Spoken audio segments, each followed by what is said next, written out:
comme je le disais tantôt, l'évangile du faible n'est pas moindre que l'évangile de celui qui connaît. Parce que Dieu ne lui a pas donné une famille à prêcher. Dieu ne lui a pas envoyé dire cette bonne nouvelle à ses amis. Mais Dieu l'envoya, lui donna la grâce d'aller prêcher cet évangile dans une décapole. Qu'est-ce qu'une décapole?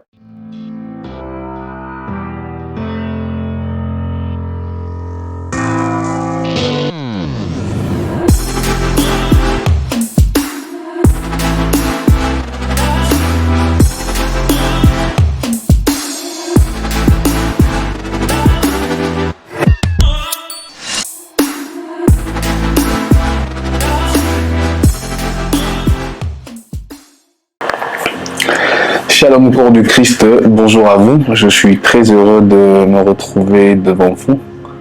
Je suis là avec beaucoup d'onction et je pense que ces sessions qui sont en cours de reprise seront des bénédictions pour vous. Je bénis vraiment Dieu parce que je pense que pendant ce long moment d'absence, nous avons eu le temps d'emmagasiner beaucoup de connaissances, beaucoup d'onction afin de pouvoir la mettre en pratique lors de ces exhortations, lors de ces formations, afin de vous bénir abondamment. Alors, que la paix du Seigneur soit avec vous. Aujourd'hui, je suis venu vous parler d'un message très capital. Je vais vous apprendre quelque chose de très important qui, en même temps, sera très utile pour la nouvelle émission que la plateforme est en train de mettre en place, Mon Histoire, Mon Témoignage. Le fond de ce message sera de te faire comprendre que au travers de cette émission, plusieurs vies pourront être sauvées. Et donc, du coup, ça deviendra un plateau évangélique afin d'édifier plusieurs vies. Ta vie pourra être le témoignage de quelqu'un. Ta vie pourra être la base du salut de la vie de quelqu'un. Et donc, soyez concentrés et en même temps, c'est tout un cours sur l'évangélisation et je pense que Dieu va vous bénir abondamment. Alors, le thème qu'on va développer, je l'ai intitulé l'évangile du faible. Quand je parle de l'évangile du faible, pourquoi d'abord le terme faible est employé? C'est parce que je tire de cela l'évangile d'une personne qui peut-être n'a pas encore une extra profondeur de la parole de Dieu. Et donc du coup, son évangile est très différent de l'évangile d'un mature spirituellement. Son évangile est très différent d'un homme qui a déjà eu à beaucoup méditer la parole de Dieu. Et donc du coup, lui, son évangile est beaucoup plus lié à son témoignage. Son évangile est beaucoup plus lié aux choses basiques que Dieu a eu à accomplir dans sa vie. C'est au travers de ça qu'il place son évangile. Et comme je l'ai dit tantôt lors d'une autre émission, l'évangile du faible n'est pas moins valeureux que l'évangile de celui qui connaît. Donc ça veut dire que si tu prêches l'évangile en ayant une extra connaissance de la parole de Dieu, ne te dis pas que ton évangile est plus élevé que l'évangile de celui qui prêche la bonne nouvelle au travers des simples faits que Dieu a eu à faire dans sa vie. Donc mon témoignage est un évangile que je peux utiliser pour gagner une âme. Et ta connaissance doctrinale peut aussi être un moyen que Dieu peut utiliser afin de sauver une âme. Mais ne te dis pas que ton évangile est plus puissant que le mien. Et donc enlève ce complexe. Enlève le complexe qui te fait croire que le pasteur qui prêche selon la parole de Dieu a un évangile plus élevé que l'évangile que toi tu peux aussi prêcher simplement par ton témoignage. Et retenez cela et dites-vous que c'est vraiment très important de reconnaître que l'évangile du faible n'est pas moins important que l'évangile de celui qui connaît, ou du fort si on peut le dire ainsi. C'est d'ailleurs pour ça que je veux prendre une note qui va beaucoup plus nous expliquer cela. Alors la question était de savoir, c'est de là que j'ai tiré cette formation. La question était de savoir, est-ce qu'une personne qui n'est pas suffisamment ancrée dans la parole de Dieu peut évangéliser? Et donc du coup, la première question à se poser est de pouvoir savoir qui est celui qui peut évangéliser. Ça, on vous l'a déjà dit dans plusieurs formations. Évangéliser est défini comme étant le fait d'apporter la bonne nouvelle du Seigneur Jésus-Christ pour nous les chrétiens. Sachez donc que cet art est une capacité réservée qu'aux personnes ayant accepté cet évangile. Donc dis-toi que rien qu'en étant porteur de Jésus-Christ, tu deviens automatiquement légitime pour annoncer à ton tour cet évangile que tu as reçu. Et donc du coup, déjà si tu es un porteur de l'évangile de Jésus-Christ, automatiquement tu as la liberté d'évangéliser. Et le processus à utiliser dans une évangélisation normale, c'est premièrement en ayant une conscience qu'il est important de connaître ce que la parole de Dieu nous dit. Et ce n'est pas une chose à négliger. Quand tu vas prêcher l'évangile, il est toujours mieux d'avoir des références bibliques, avoir une certaine connaissance de ce que l'on veut dire. Parce que des fois, plusieurs évangélistes, plusieurs jeunes chrétiens qui vont évangéliser sont négligés. Pourquoi? Parce qu'ils ne savent pas ce qu'ils disent. Et donc, sachez qu'il est quand même important de savoir maîtriser ce que l'on veut dire, de comprendre ce que l'on veut dire. Ça, c'est une option très capitale à mettre comme fondement pour pouvoir évangéliser. Et deuxièmement, sachez qu'il est important de savoir que, hormis la connaissance profonde de la parole de Dieu, le témoignage de ce que Jésus a fait pour nous est déjà une très grande forme d'évangélisation. C'est de là que j'ai tiré ce thème de l'évangile du faible. Donc, tu n'as peut-être pas assez de connaissances. Et je veux te lire 2 histoires bibliques qui vont te permettre d'approfondir cet évangile que tu juges être faible, mais qui peut bouleverser de vie. La première histoire se trouve dans Luc 8, de verset 27 au verset 33. J'ai appelé ça « jeune chrétien, jeune fou de Gadara ». Pourquoi je dis « jeune chrétien » ? Parce que, comme vous le savez, le fou de Gadara était un homme possédé par une légion de démons. C'était une personne qui avait atteint un niveau de démons qui ne le permettait plus de faire ce qu'il voulait. C'est d'ailleurs ainsi que j'ouvre une parenthèse pour dire à certaines personnes, des fois vous avez l'impression que ce que vous faites provient de vous, alors que ce que vous faites provient d'une captivité de votre esprit. Lorsque votre esprit est captivé par des esprits impurs, il se fait que votre corps se mette à faire des choses qui, peut-être logiquement, vous dépassent vous-même. Parce qu'il y a certains qui commettent des péchés et qui se demandent comment sont-ils arrivés à ce niveau. C'est parce que dans vos esprits, vous avez des esprits mauvais, des esprits impurs qui captivent vos esprits et qui vous conduisent dans des routes qu'il ne faut pas. Qui vous conduisent dans des routes qui ne vous étiez pas destiné. Voilà pourquoi des fois on peut voir un jeune chrétien, un jeune garçon qui est né dans une famille chrétienne, qui a grandi bien, mais qui du coup il devient terroriste. Qu'est-ce qu'il a emmené? Il se fait que dans son esprit, il est captif d'un esprit puissant, maléfique, qui le conduit à une vie qui normalement n'est pas sa nature. Et c'est de même avec ce fou de Gadara. La Bible dit qu'il allait de cimetière en cimetière. Il dormait dans des cimetières. Alors, plusieurs pouvaient croire qu'il avait simplement décidé d'être fou ou qu'il avait simplement décidé de faire sa vie. Mais non, la Bible nous a expliqué qu'il était possédé par une légion de démons. Et gloire à Dieu, c'est que parce que tant qu'en nous pouvons vivre, l'espoir est présent. Vous savez, son esprit était captif, mais son corps à lui avait besoin du salut. Quelqu'un va se dire, mais pourquoi tu l'as dit? Je vous poserai une question. Dites-vous, comment se fait-il que lorsque Jésus a simplement piétiné la ville de Gadara, ce fou s'est retrouvé face à lui?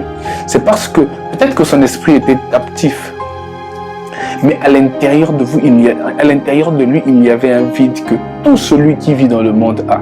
Et donc, du coup, il recherche toujours qui est cette personne qui a la capacité de combler ce vide. Et heureusement que cette personne s'appelle Jésus-Christ. Heureusement que cette personne s'appelle Jésus-Christ. Et donc, du coup, lorsque Jésus arrive dans la ville de Gadara, le fou qui l'envoyait vers les cimetières l'ont conduit vers celui qui pouvait le sauver. Gloire à Dieu. Gloire à Dieu, parce que même si tu es possédé par des esprits mauvais, sache qu'un jour, le Seigneur va te rencontrer. Gloire à Dieu, parce que même si ta vie est devenue incomprise, impure à un niveau extrême, Je bénis Dieu parce que je sais qu'un jour, ce même péché-là qui te conduit à une jouissance mondaine te conduira vers ton salut. J'ai connu des chrétiens qui sont allés en boîte, mais qui ont rencontré ce jour-là en boîte une personne qui les a emmenés à l'église. C'est parce que Dieu cherche l'homme. Depuis le jardin d'Éden, Dieu cherche l'homme. Dieu veut sauver l'homme. Alors fuis là où tu veux, mais sache que Jésus viendra te sauver. Va dans les boîtes, va dans les bars, va faire ce que tu veux. Je sais que par nos prières, je sais que par la prière de mes frères, je sais que par la prière de tous les chrétiens, un jour, une circonstance va arriver et tu seras sauvé. Et je prie que ce jour-là, que rien ne t'empêche d'être sauvé. Et donc, ce fou se retrouve face à Jésus. Et bizarrement, en se retrouvant face à Jésus, les démons ne pouvaient pas supporter la présence de Jésus. Et donc, du coup, Jésus chassa ces démons du corps de ce jeune fou de Gadara. Et en chassant le démon, qu'est-ce qui se passe? C'est que le jeune fou qui était captif aux démons s'est retrouvé libéré des démons. Et automatiquement, il a compris ce qui s'était passé dans sa vie et il s'est dit que non, je dois suivre celui qui m'a sauvé. Je dois suivre celui qui m'a guéri. Car peuple de Dieu, sachez qu'il est important de savoir que celui qui nous sauve, nous devons le suivre. Arrêtez cet évangile où Dieu vous guérit et après vous retournez dans vos péchés. Dieu ne fait pas ses œuvres afin que vous puissiez retourner dans le monde. Nada. J'aimerais dire à quelqu'un ceci. Arrêtez de croire que Dieu s'amuse à faire des miracles dans vos vies pour que vous, après, que vous puissiez retourner dans le monde. Non. Lorsque Dieu vient te sauver au travers de sa puissance, dis-toi, c'est parce que dans le fond, ce qu'il veut, c'est que tu puisses venir à lui. Et donc, on retrouve ce jeune fou de Gadara qui était délivré et qui s'est dit de suivre Jésus. Il s'est dit de suivre Jésus. Mais que se passe-t-il? Lorsque vous lisez Luc 8 du verset 34 à 29, la Bible dit ceci. Dans le verset 38, l'homme dont les esprits mauvais étaient sortis priait Jésus de le laisser rester avec lui. Mais Jésus le renvoyant, le disant, retourne chez toi et raconte tout ce que Dieu a fait pour toi. C'est là l'évangile du faible. C'est là que je retrouve l'évangélisation du faible. Une personne qui n'avait jamais entendu parler de Jésus. Une personne qui était dite, selon aujourd'hui nouveau converti, reçoit une capacité d'aller prêcher l'évangile, pas au travers d'abord de la parole de Dieu, mais simplement au travers de son témoignage. Son témoignage peut-être fera de lui un homme qui n'est pas très biblique, mais son témoignage permettra à tous ceux qui vivent dans le monde de se convertir. Parce que l'évangile que Dieu l'avait donné était un évangile lié à son témoignage. Et comme je le disais tantôt, l'évangile du faible n'est pas moindre que l'évangile de celui qui connaît. Parce que Dieu ne lui a pas donné une famille à prêcher. Dieu ne lui a pas envoyé dire cette bonne nouvelle à ses amis, mais Dieu l'envoya, lui donnant la grâce d'aller prêcher cet évangile dans une décapole. Qu'est-ce qu'une décapole? Une ville contenant 10 villes. Vous imaginez cela? Donc simplement par cet évangile où j'étais fou et que Dieu m'a guéri, il devait le dire à des milliers de personnes parce que dans la ville où il devrait aller était une ville qui contenait 10 villes. Alors ne te dis pas qu'au travers de ton témoignage, tu ne peux pas sauver beaucoup de gens. Je ne pense pas. Si tu as l'onction, si tu as la capacité, si tu as l'appel, prêche seulement ton témoignage. Tu verras que de nombreuses vies peuvent être changées. Des fois, ce ne sont pas les il est écrit qui sauvent. Des fois, c'est seulement regarde-moi comment j'étais. J'étais fou avec toi. Je buvais avec toi. J'étais ceci avec toi.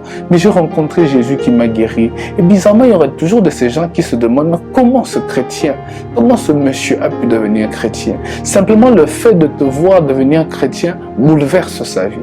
Alors sachez que votre évangile a de la valeur. Le deuxième exemple que je veux prendre, c'est l'exemple de la jeune chrétienne, jeune femme de Samarie.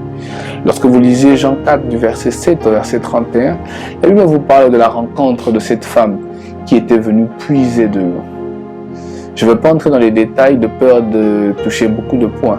Mais cette femme qui était venue puiser de l'eau était une femme qui, on pouvait le dire selon aujourd'hui, était une prostituée. C'était une femme à une vie impure. C'est pour ça qu'elle venait dans des heures tardives. Parce que en ce temps-là, lorsqu'on venait puiser de l'eau, c'était en groupe. tout le monde venait en groupe, c'était un lieu de rencontre. Mais elle venait seule parce que sa vie n'était pas digne de rencontrer les saints de ce temps-là. Et qu'est-ce qui se fait, c'est que cette jeune femme de Samarie a rencontré le Christ. Et le Christ l'a fait comprendre que ici, tu viens puiser une eau qui, malheureusement, te donnera encore envie de la rechercher dans le jour qui vient. Mais moi, je peux te donner une eau qui va t'accompagner toute ta vie et tu n'auras plus jamais soif. Ah, encore ici, je rencontre une personne qui est bouleversée par ce que Jésus nous donne. Je prie dans le nom de Jésus-Christ que vous puissiez être bouleversés par ce que Jésus vous donne. Vous pouvez être à la recherche d'un bonheur dans ce monde, mais ce que Dieu vous donnera va vous donner le bonheur absolu. Et vous allez comprendre que c'est pour ça que des fois on est pauvre, mais on est heureux. Des fois on est malade, mais on est heureux. Pourquoi? Parce que ce que nous avons reçu dans notre esprit au nom du Seigneur Jésus-Christ comble tout. Et même quand ça ne va pas, on sait que ça ira parce que Jésus donne le bonheur. Et donc Jésus le fait comprendre que tu viens chercher une eau, mais l'eau que moi je te donnerai sera une eau différente. Ça sera une eau exceptionnelle. Ça sera une eau qui te donnera quelque chose que le monde ne peut en aucun cas te donner. Et qu'est-ce qui se fait? C'est que cette femme a accepté de recevoir cette eau qui était Jésus. Je ne vais pas entrer dans les détails comme je l'ai dit, mais qu'est-ce qui s'est encore fait? C'est qu'après avoir reçu cette eau qui était Jésus, elle est allée faire part à toute une ville de ce qui lui était arrivé. Et qu'est-ce qui se fait ce jour-là? C'est que plusieurs membres de la Samarie quittèrent la Samarie pour venir rencontrer le Seigneur Jésus-Christ. Son évangile n'était pas un évangile où la Torah nous dit dans ceci ou cela, mais c'était un évangile simple. J'ai rencontré un homme qui m'a dit ce que je faisais. C'est que peut-être personne ne pouvait connaître, mais lui, il l'a su. Et j'aimerais vous parler de lui afin que vous aussi, à votre tour, que vous puissiez aller le rencontrer. Alors j'aimerais te dire au travers de cette formation ceci: ne néglige pas ta vie, ne néglige pas ton témoignage, parce que ton témoignage est une arme que tu peux utiliser afin de gagner des âmes à la même portée qu'un pasteur, à la même portée qu'un prophète, à la même portée qu'un docteur. Le témoignage que Jésus a fait dans ta vie est très capital. C'est ainsi qu'au travers de cette émission, mon histoire, mon témoignage, je reconnais et je sais que ce que tu diras sera très capital pour tous ceux qui vivent encore dans le monde. Car ton témoignage va changer des vies, car ton témoignage va bouleverser des vies. Qu'il en soit ainsi dans le nom de Jésus. Père éternel, je prie dans le nom de Jésus. Père éternel, je décrète dans le nom de Jésus que tout celui qui écoute le son de ma voix, Père éternel, puisse être une personne qui n'aura pas honte de dire ce que tu as fait dans sa vie, de propager l'évangile de ce que tu as pu accomplir dans sa vie, de dire comment est-ce qu'il t'a reçu, de dire au monde comment est-ce que tu as pu le sortir du péché, afin que ce témoignage soit une arme que le diable, oh oui mon Dieu, manda parakaseterebo shanda, que le diable ne pourra pas supporter, parce qu'en le disant, il saura que plusieurs quitteront la masturbation. Car en le disant, il saura que plusieurs pourront maintenant quitter l'alcool. Que plusieurs pourront maintenant quitter la vie d'infidélité. Que plusieurs pourront maintenant quitter la vie de péché qui leur ronge. Simplement au travers de ce témoignage. Car je sais que toi, le Dieu puissant, a la capacité de sauver, même au travers de cet évangile du faible. C'est dans le nom puissant de Jésus-Christ que j'ai ainsi prié. Et je dis Amen. Père éternel, je te remercie car je sais que ton nom sera encore glorifié dans les vies de toutes ces personnes qui nous suivront dans les jours qui viennent. Que Dieu vous bénisse abondamment et à nous revoir dans nos prochaines sessions qui viendront très bientôt. Je vous promets que je ferai un effort de ne pas être absent. Je serai présent au milieu de vous. Et croyez-moi, j'ai beaucoup d'onction, beaucoup plus d'onction qu'avant, afin de pouvoir vous bénir. On se retrouvera aussi très bientôt avec Madame dans Chrétien au quotidien, afin de pouvoir continuer toutes les sessions de formation qu'on vous donnait qui vous bénissaient énormément. Que Dieu vous bénisse et que la paix du Seigneur demeure chez vous. Chrétien au quotidien.